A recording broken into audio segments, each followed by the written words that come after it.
This podcast is brought to you by MHA of Dutchess County and produced by CMJW Entertainment.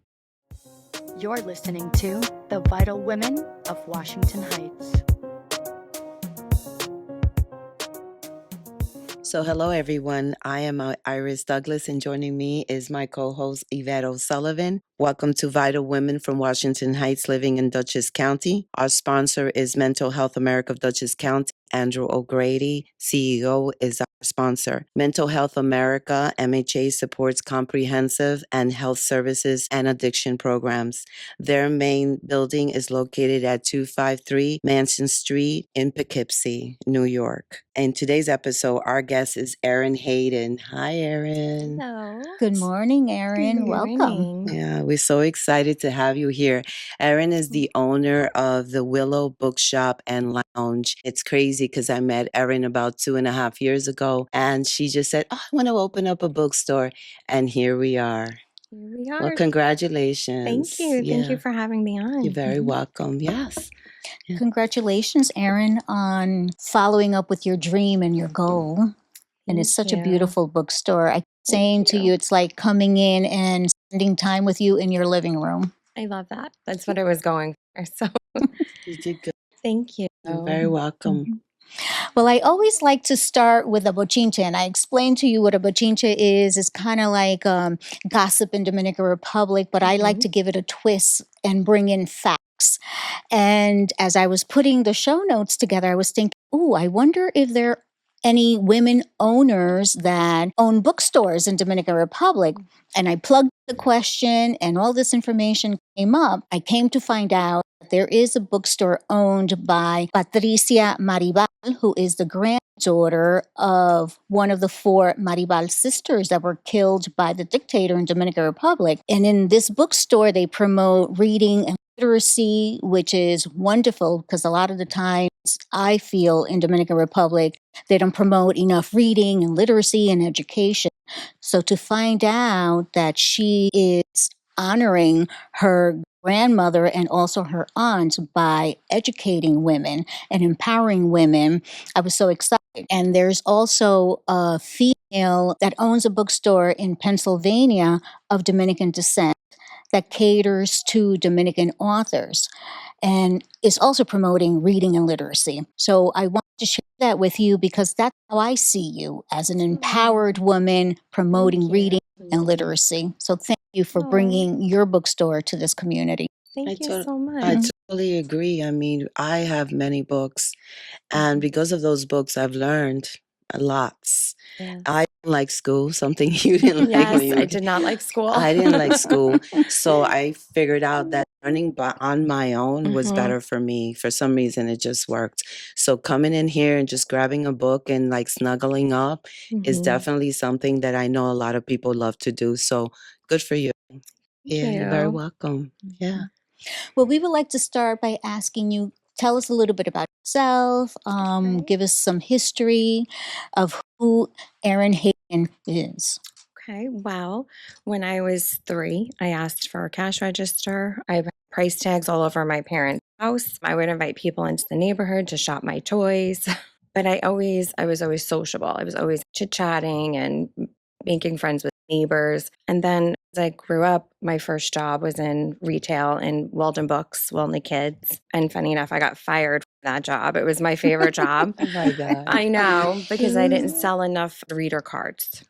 So that was something I knew I didn't want to have at my store. I feel like everywhere you go now, everyone says, do you have a membership? You don't need a membership to come here. Just come, enjoy, that No kind of pressure. thing. No pressure. Gotcha. And then I worked in a coffee house. I was a waitress, a bartender. I worked in fashion as a design liaison. I have my bachelor's degree in history, an associate's degree in jewelry design. So I'm kind of a jack of all trades, master of none. I like to dabble in everything. I really enjoy learning. So I want to just keep having experiences and trying new things and meeting new people. I mean, my background, my parents, my mom was a teacher, my dad was a UPS driver, and before that I was a Navy brat. So we moved here from Queens in 1996. I was 9, and I was devastated because I feel like I lost so much of my community. I Friends. know that sounds strange because I was only Friends. 9. Yeah, but I had freedom. I would walk out the door. I'd walk down the block to the bakery, or we would go play handball on the post office wall. I mean, we had a freedom, and I was able to go out and socialize more without being dependent on my parents. It was beautiful. They moved us up too, but at the same time, it was a culture shock for me because I was used to having just so many more experiences throughout the day. And I'm also terrified of the woods, so that Yeah. didn't help. So this was a slower life than living in Queens for sure. Yeah. And And I didn't like that. the pace was not like your vibes was not there, right? No. And you were only 9. I was only 9, and I already knew then that I preferred having close neighbors, and I know a lot of people who would rather have more land and be separate, but being isolated is something that's not for me. You love community. I do.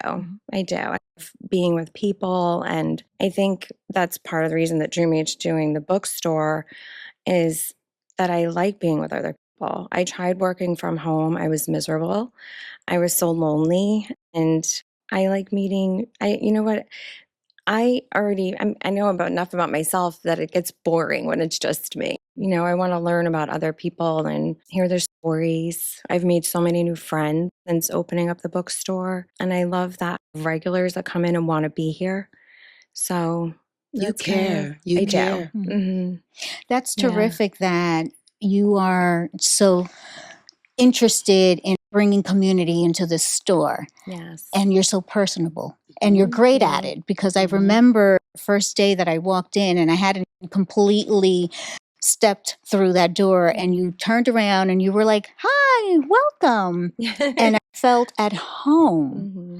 So what motivated you to open a bookstore? You mentioned that you didn't like school growing up, but what attracts you to books? So books, well, I think I briefly told you that I am learning disabled and dyslexic. So as a child, my parents always read to us Shel Silverstein poems, and a lot of Amelia Bedelia were my favorites. But I didn't actually know how to read. And I would memorize the poetry, and I would memorize the Amelia Bedelia stories and look at the book, and I would look like I was reading. And I don't know how I made it through school for so long. I did a lot of cheating, copying off classmates, bribing people with candy to do my homework. But then once I started at Dutchess doing the bridge program, I had an amazing teacher who opened up a whole new world for me with books. And it's funny because I had already been working at Walden Books, and I could read. I had a difficult time absorbing information. Can you comprehension? Maybe comprehending sometimes. Yes. Mm-hmm. Comprehension. How does it feel? Because it brings up this question. How does it feel when you were a kid to be dyslexic? And also, can you give us like a visual? You're looking at print. Mm-hmm. What does that look for you in your brain? So in my brain, a lot of times if the type font it has to be a certain type, because if not, sometimes it looks like all the words are swimming almost or bouncing around the pages. It's a trippy feeling because, as a kid seeing that, it was always, and then a lot of times I'll flip-flop letters and numbers, which doesn't always go hand in hand. Sometimes you can be dyslexic and it's just the letters part of it. It's not necessarily math too. But once she taught me the tips to help me, I would take, like, for example, I would take another piece of paper and hold it so I'm only looking at one line. Once she taught me this trick, I was glued to books. My first book I really read and enjoyed thoroughly was Lucille Ball's biography. Wow, I couldn't put it down. Yeah. And I felt so accomplished because it was the first time I read an adult book. I know that sounds terrible because I was older. I was in my 20s, but it made me realize what I needed to do to absorb the information, to comprehend it. If I didn't understand a word, because vocab is a big thing when you struggle with dyslexia, she would tell me, highlight it, circle the words. That way you get more familiar with it. So a lot of it was practice And I always say, it's even with anybody else learning how to read, you have to be able to spend the time. But the trick is finding what you like to read. Yeah, that's what I was going to say. You like the Lucille Ball story because you were interested in reading her story Yes. because you know. She's my favorite actress. Well, she was fun. Yeah. She was very creative. So I wanted Yeah. to share that I also struggle with reading because both of my parents were like, from the Dominican Republic. My dad spoke English. My mom didn't. So it was challenging always going to school and not being able to read because I didn't understand. The thing is, I could read it, but I didn't understand it. So I didn't do well with testing. So it was just me reading it, but I did not understand a word because there wasn't follow-up at home with reading and stuff like that. So when I had my kids, I had made sure that comprehension was definitely a big thing for me because I did wanted them to comprehend what they were reading. That's important. That's important. Very And that's one of the challenges that children have, whether you come Yes. from any foreign country and you come to the United States and you have parents that speak another language, they struggle with reading. Oh, yeah. And it makes it time. a little bit more difficult for them if they don't have the parents at home supporting them. But there is so much support now, I feel, between the libraries and school. A lot of the times, parents are shy to ask for that help because they don't know how and they have difficulty communicating themselves. Yes. But I'm glad that Iris brought that point up because that still happens Oh, today. it's And I just want to absolutely. say to parents out there, go to your school, go to a library and ask for help. That's Oh, right. yeah. It wasn't readily available when I was a No, I'm kid. sure. I mean, No, in the it wasn't. 80s, I don't even know if we had special ed classes. But, I mean, when I was in public school in Queens, I had one of the best 2 years at the public school there. Prior to that, it was Catholic school, but Catholic school didn't have special education available. So, but even I feel like even when we moved up here and I went to public school, there were special ed classes, but it was not necessarily geared towards learning disabilities and dyslexia I was struggling No with. remedial. No remedial. No. Mm-mm. I think a lot of times people just chalked it up that I was lazy, that I was, didn't like school. I was a bad kid. I was always in trouble. And not for doing anything bad. I would skip classes. I would go late because they purposely wanted to get sent to the ISR.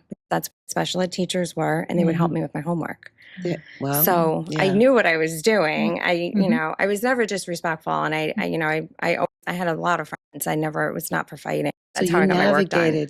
navigated that. Yes. So you've been intuitive for a very long time. Yes. This is feel that you're very intuitive. Came up with a you. tool that worked. Yes, did. absolutely. Yes. You figured it out. Like sink or swim. Girl, yeah, you got to figure it out quick. My parents weren't letting me drop out of school, and I don't even think that's an option when you're in junior high, right? You're to No, be, I I don't forget think what so. age. 16 or 16.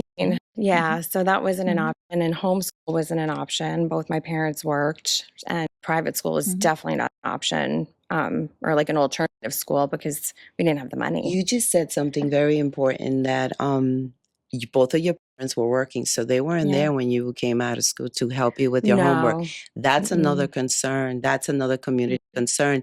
Then when the parent is not there to help the child, that's Yes. also a struggle. And maybe that's why you were like all over the place, mom and dad working, and then you were like trying to read this and then you don't get it and you get mad, frustrating. Yeah. So how does it feel for you now being an adult and knowing that you have learning differences and that you're dyslexic? How do you deal with that now as an adult? Oh man, I do struggle because I love finally being able to own my own business and be an entrepreneur. It's what I wanted my whole life. However, because I struggle with organization.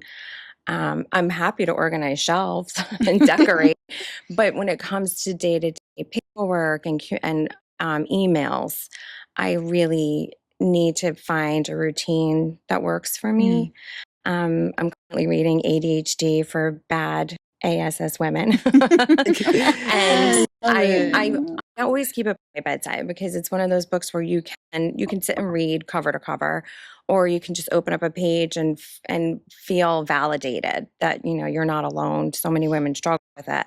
And it's also something that can it goes hand in hand with dyslexia and learning disabilities, the ADHD.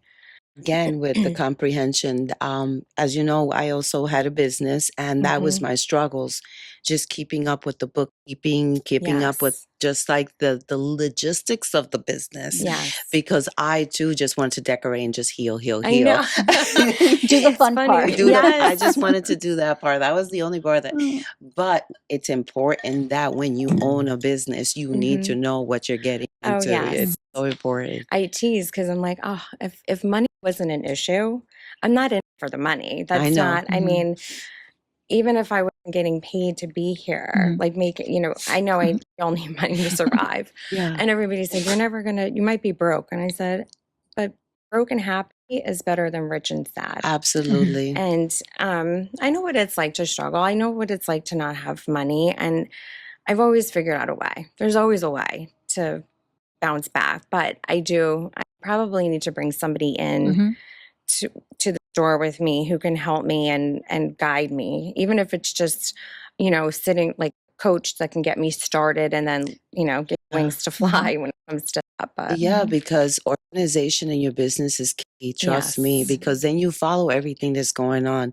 And if you're not organized and everything could be in disarray, Yes. it's not good for you and it's not good for business. No, So it's yeah. important that bring in someone that can help you, like with the little details, and say, and you got Right. this afterwards. Yes. I feel like you just need a guidance, and then when you have it mapped out, you know exactly what to do.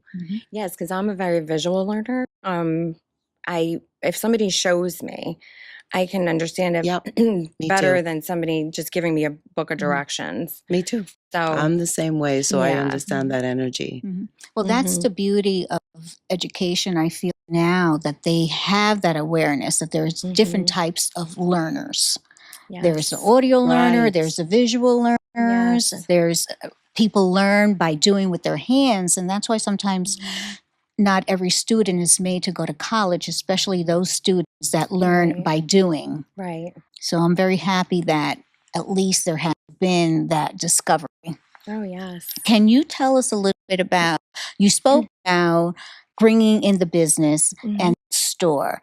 What do you want to go, or what direction do you want to take the store by bringing in community activities? Oh my goodness. That's what excites me most about being here. I want to have a place where people can come, even if you're not a reader. You can come here. We have Scrabble. We're going to have game nights and stuff like Love that. We're going to have poetry night, open mic nights. I really feel like sometimes I've been blessed. I have made friends easily my whole life, but it's also where I put myself and the way my personality. But not everybody has that, and especially at my age, I'm late 40s. I don't want to go sit in a bar, have a glass of wine anymore. I want to sit somewhere cozy and, with like nice music, and the ambiance feels like you said, like feels like you're in somebody's home. So, and I feel like I've met a lot of people, especially after the pandemic, who were so isolated. And then, they're still lonely, and like chapters in your life, they change. So some people I feel like are retired now, and their friends were a lot of them were coworkers and they've moved. So part of me is wanting to bring other people together. And I've had really a few experiences with it so far that I went home and I had the biggest smile on my face. My son was like, "What are you so happy about?" I'm like, I just made two people become friends.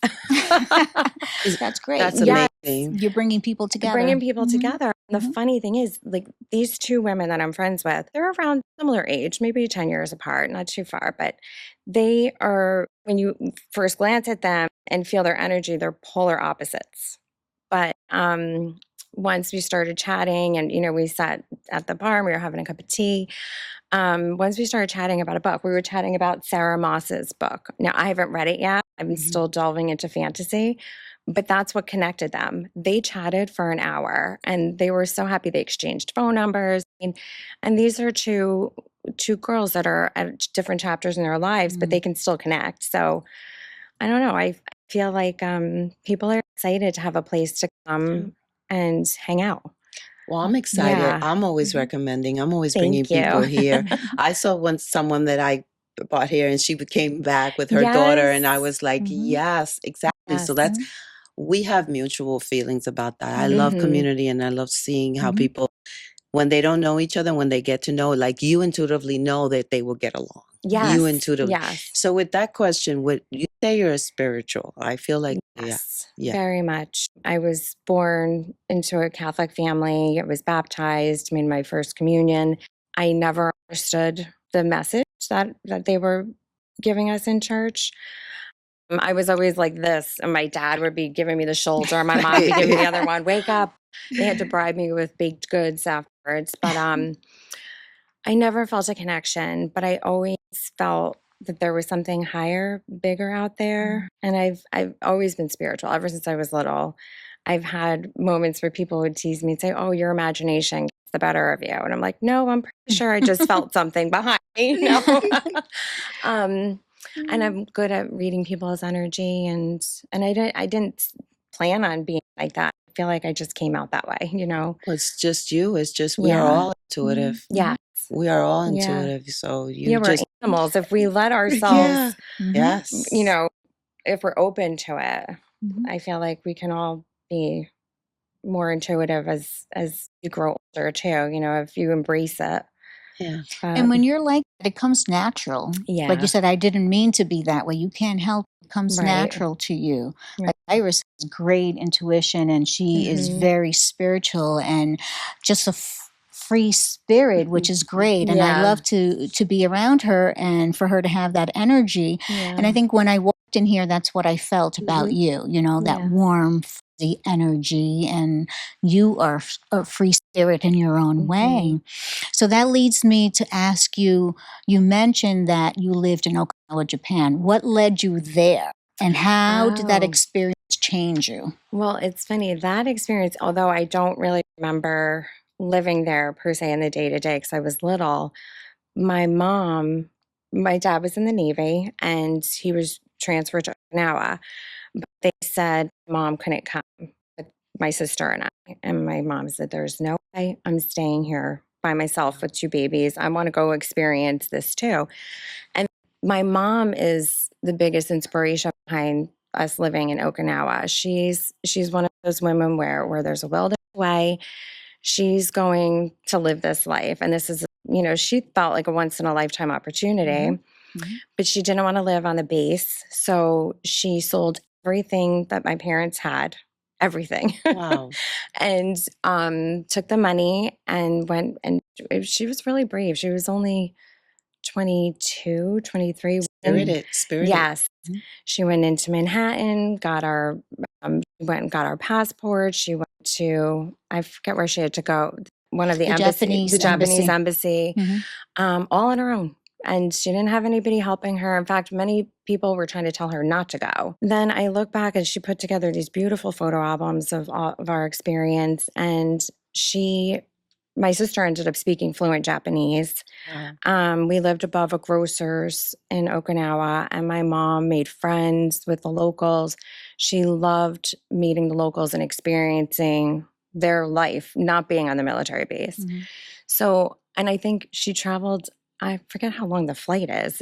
It's ridiculously long. It's 22 hours. Yes. So she traveled with two babies. I mean, young toddlers, all the way to Japan by herself with luggage and strollers. And that is the part where I feel like that's the part that rubbed off on me with my mom. I'm not afraid to try something new because you don't know, it's okay if I fail. I trip over my own tooth all the time. So it's okay. I always get back up.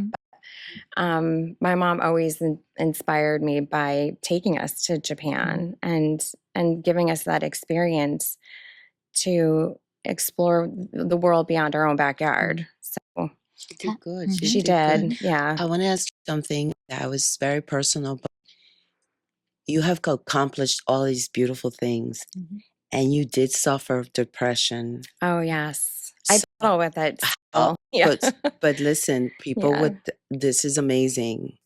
So what did you do to rebalance yourself and align yourself to keep focused on the goals that you wanted to do and not let that depression kick in, preventing mental illness. Right.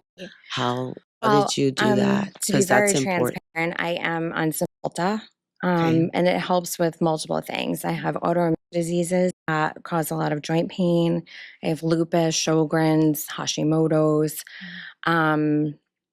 And so the Cymbalta helps with a lot of the pain that goes with it, but it helps with my mental health too. It's a form of an antidepressant, and it's helped tremendously because I was feeling so suicidal, and I feel like I was always swimming, treading water, trying to find like that life float, or I don't know what the right term is for it, the life raft. Throughout my life, I mean, I was like this ever since a little girl. We would say our prayers at night. My sister would say, "Then now I lay me down to sleep." And she would say, "I pray the Lord my soul to keep." I would say, "Please don't let me wake up." And I was little. I was like 5. I can remember feeling that way. So it makes you wonder. My parents fought all the time. It was a very stressful home environment. They loved us to pieces, but so I don't know if it was stemming from that. It could be biological, it runs in my family. Combination of things. Yeah. So then as life went on, I struggled as a teenager. I tried once, and luckily my bottle of aspirin that I thought was going to kill me didn't. It just gave me an ulcer. And I went to therapy. I journaled a lot. I write a lot of poetry and journal still to this day. My grandmother gave me my first journal when I was a little girl. I think she sensed the sadness in me. She always said, "You have to get it out. You can't bottle it up." So then I thought, oh, well, maybe if I get married, I'll be happier. Maybe if I have kids, I'll be happier. It's always maybe this, maybe that. But I realize now at this stage of my life, it's not the, I don't know how to say it. It's not the experiences or the choices I've made. It's that I have to sit and recognize when I'm feeling sad. Why do I feel sad? By the awareness of it, Right. why, what's going on, feeling your body out. But to be honest with you, you are a champion because Thank you got you. married, you lived in Japan, you have 2 beautiful kids. Yeah. I mean, what can I say? You have this amazing, you look gorgeous. Thank I mean, you. you have mastered a way to deal with everything that's going on and still balance to manifest your dreams. Very inspirational Yeah, very story. inspirational, Erin. This has brought me more, I feel like I have a purpose now. And Perfect, that's what I yes. struggled with most of my life, was feeling like, why am I here? I just don't understand. I used to be like, why? I don't understand why I'm here. Why did God bring me here? But now I feel That's the question, It's Spirit. and it's important to have a purpose, to It have is. a direction, how you want to live life, how you want to manage life. And it's very empowering for women your age, our age, to know this is not the end. I have a purpose and I have so much to give to my children, to the community, to my customers. So thank you so much, Erin. Thank you Appreciate for you, having girl. me on. Yeah, definitely. Thank you for agreeing to be on our show. Is there anything else that you would like to close with that perhaps you haven't shared? Just that, I feel like there's a lot of people, I know I'm not alone in feeling depression and stuff. I think a lot of people suffer with suicidal ideation. And, whether it's coming from biological or life experiences, this is one of the reasons why I like being here, is that you're not alone. So we are going to be we're going to have a group for people who want to come and either share their poetry or if they want to, no pressure, but so that they can come. And if you are suffering from depression, I want to have and we're not going to do just book clubs. We're going to do other meetings, intentional meetings to kind of release that, because that's important. We actually did something this weekend that was amazing in Connecticut on the beach with sound. I did a little reading and stuff, but it's just a beautiful connection of women talking about, everything, their challenges and their beliefs and their dreams. So yeah, and that is going to ease the mental illness. That eases because people understand they're not alone. Right. Having They're that not alone. safe place that they can Yes. come and Yes. feel at ease, like Iris mentioned, and feel Yeah. safe. So Yeah, 'cause I sometimes thank therapy you. is it all. It's not. Doesn't always It fix doesn't, everything. therapy and doesn't work for a lot of people. So it's doesn't. great to have a place where you go and Unity. feel comfortable, Yes. community. Yes. Thank you, Erin Thank Hayden, you. for owning Willow Aw, Bookshop and Lounge. thank It you was so a pleasure much. to spend this time with you. Thank you, Absolutely. And I'm very ladies. grateful, very grateful for this opportunity. With that said, we are a heartfelt thank you to Mental Health America of Dutchess County. We really appreciate that you're sponsoring our podcast because we can talk to people like Erin and help our communities. So thank you, Andrew O'Grady, for this opportunity to be here. And Connor, thank you. Our For, producer, Connor yes, for Walsh. always making the magic happen. Definitely appreciate it. So I'm Iris Douglas with Yvette O'Sullivan. We are I, and we are the Vital Women from Washington Heights, living in Dutchess County, just bringing in, beautiful women like Erin to educate our community on how to feel better. Thank you so much. Thank you. Bye-bye. Thank you. This podcast is brought to you by MHA of Dutchess County and produced by CMJW Entertainment.